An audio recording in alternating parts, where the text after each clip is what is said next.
তথ্য সামনে এসেছে। জানা গিয়েছে গত 5 বছরে কেরালা থেকে নিখোঁজ হয়েছেন প্রায় 5,338 জন মহিলা। 2019 জানুয়ারি থেকে 2023 সালের 31 ডিসেম্বর পর্যন্ত কেরালার বিভিন্ন প্রান্তে প্রায় মহিলা নিখোঁজের খবর সামনে আসতো।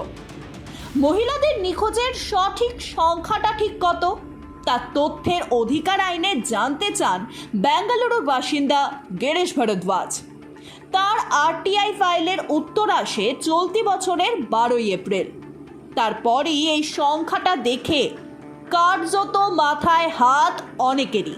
এদিকে গত 5 বছর ধরে রাজ্যে এতজন মহিলা নিখোঁজ হয়ে যাওয়ার পরও এই বিষয়ে আলোচনা করতে নারাজ অবিজেপির রাজনীতিবিদ ও তাদের দলগুলি।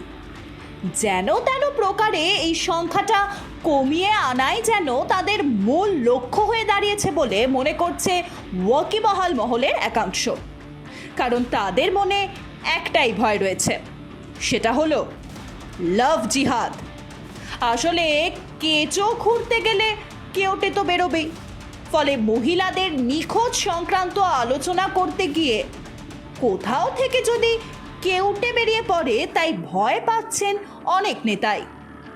কারণ হিন্দু মহিলাদের প্রেমের জালে ফাঁসিয়ে তাদের আইএসআইএসে নিয়োগের জন্য আফগানিস্তান ও সিরিয়ায় নিয়ে যাওয়ার ঘটনা অনেকেই জানেন।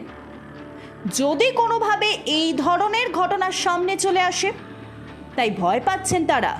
কংগ্রেসের নেতৃত্বাধীন ইউনাইটেড ডেমোক্রেটিক ফ্রন্ট এবং সিপিএম নেতৃত্বাধীন বাম গণতান্ত্রিক ফ্রন্ট উভয়ই সংখ্যালঘু ভোট ব্যাংকের জন্য কঠোর লড়াই করছেন। আর সেই ভোট ব্যাংকের কথা মাথায় রেখেই এই ধরনের আলোচনা এড়িয়ে চলতে চায় তারা।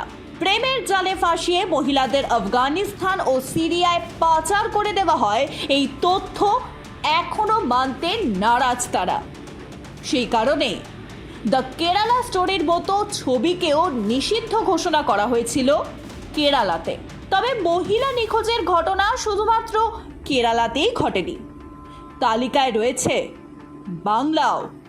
2019 থেকে 2021 সাল পর্যন্ত বাংলার 1,93,511 জন মহিলা নিখোঁজ, যাদের মধ্যে 36,606 জন নাবালিকা।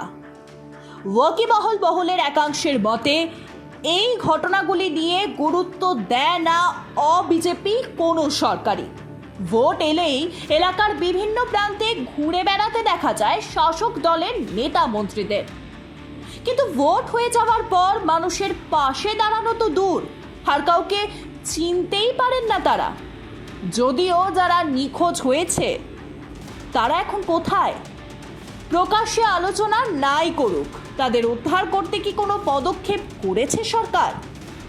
এটাই এখন লাখ টাকার প্রশ্ন হয়ে দাঁড়িয়েছে।